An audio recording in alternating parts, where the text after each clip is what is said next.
Stop refreshing the IRS website. That vague message, your return is still being processed, isn't telling you the whole story. You might picture your tax return lost in a pile of paper, but the delay you feel is rarely about a paper jam.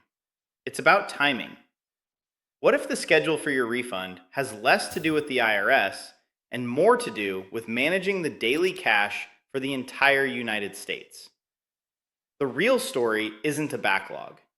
It's about the Treasury Department's giant checking account. During tax season, the government handles one of its biggest cash payouts of the year. Your refund is a small piece of that puzzle.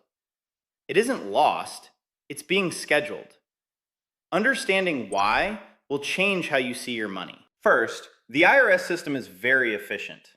Most people who file online and use direct deposit get a refund within 21 days. The Where's My Refund tool shows 3 stages: received, approved, and sent. This tool usually updates just once a day, overnight. Repeatedly checking it won't speed things up.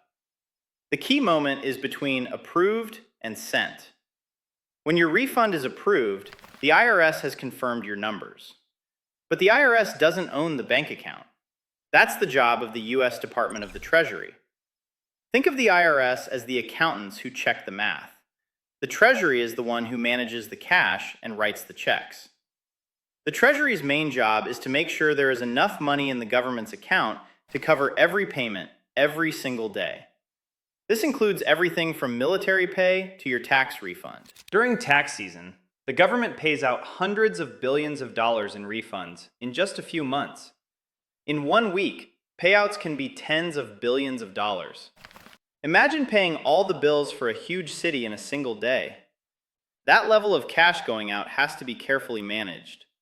So while the IRS says processing, what is really happening is a nation-sized cash flow operation. You have a checking account. The US government has one too, and it's one of the most important bank accounts on earth. It's where the government keeps its primary wallet. Nearly all federal money, like income taxes, flows into it. And almost every government payment, Social Security, new roads, and your tax refund, flows out of it. This giant account is called the Treasury General Account, or TGA. The Treasury's goal is to always keep a safety cushion of cash in the TGA to be sure America can pay its bills. Most people watch headlines. Experienced investors watch cash flow. Tax refund season is a very busy time for this account. It is a huge, predictable, and concentrated period of cash flowing out. You might think, but the government collected taxes all year, so the money should be there. And it is, in a way. But the government often spends more than it collects, creating a deficit.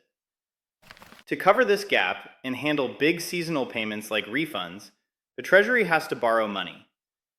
It does this by selling IOUs, known as government bonds and bills, to investors around the world. This is where your refund connects to big finance. The Treasury can't send out a $50 billion batch of refunds if it would risk dropping the account balance too low. It must make sure that money coming in from taxes and borrowing is enough to handle the money going out for refunds. This brings us to why your refund is part of a much bigger system. The timing isn't just about the IRS finishing its paperwork. It helps keep money moving smoothly across the whole country. Here is what happens. First, the IRS approves your return. Your refund is now grouped with billions of other dollars in a payment batch. Second, the Treasury looks at its cash forecasts. It sees the huge amount it owes in refunds, plus all its other bills. Third, the Treasury borrows money by selling its IOUs to investors. The money from these sales goes into the government's checking account. This is the critical step. These big payments must be sent out smoothly. A sudden, massive cash withdrawal to pay refunds could shake up interest rates for everyone. When the government suddenly needs a lot of cash, interest rates can move up. That can make borrowing more expensive for everyone else. Finally, once the government's checking account is stable, the Treasury gives the green light. The IRS then sends the refund batches to the banking system. This is why refunds are sent out in controlled, predictable waves.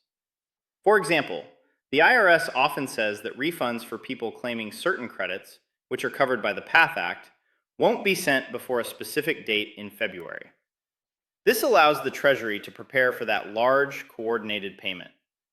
This isn't a bug in the system. It's a feature designed to keep things running smoothly. Understanding this system doesn't make your refund arrive faster, but it gives you important context. First, it makes the process less mysterious. Your refund isn't stuck because someone made a mistake. It's waiting in line inside a highly organized national financial plan. It's not personal. It's how the system is designed. This can reduce the frustration of waiting. The system isn't broken. It's just working on a very large scale. Second, this is a key lesson in personal finance. Never count on a tax refund by a specific date. The IRS itself warns against this. The 21-day timeline is a goal, not a promise. Treat your refund as a bonus, not a paycheck you can schedule bills around. Third, you need to know the difference between this systemic timing and a real individual problem. Your specific return can still be delayed for common reasons, errors or mismatches. A simple typo can send your return to a person for manual review. Identity verification. The IRS might pause your refund to protect you from identity theft. Specific tax credits. If you claim the Earned Income Tax Credit, EITC, or Additional Child Tax Credit, ACTC, a law called the PATH Act requires the IRS to hold your entire refund until mid-February. Most of these refunds arrive by early March. Filing by mail. Paper returns always take longer, often 6 weeks or more. Treasury Offset Program. Your refund can be used to pay other debts you might have, like old student loans or back child support. If it has been much longer than 21 days, use the Where's My Refund tool to check for specific issues. But if you're still in that window, now you know the delay is likely just the quiet machinery of the U.S. Treasury at work. The story of your tax refund is a peek behind the curtain of how the country's finances work. That stuck feeling is often just a ripple effect from a system juggling trillions of dollars. You can't change the Treasury's borrowing schedule, but you can change your own financial plan. File online, use direct deposit, and double-check your return for errors. Most importantly, plan your finances without relying on a refund by a certain date. This is how you operate from a position of strength. This is one of those concepts that's easier to grasp when you walk through the mechanics. Does understanding the government's cash flow challenge change how you view your refund? Share your thoughts in the comments below.